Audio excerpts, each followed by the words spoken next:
Hey everyone, in today's video I'll show you how to enable split screen in your device Samsung M55. In this video I'm going to show you how to enable it. But before we get started, don't forget to hit the subscribe button and turn on notifications.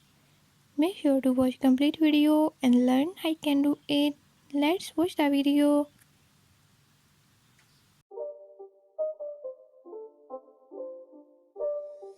It's not a game, it's a rich thing.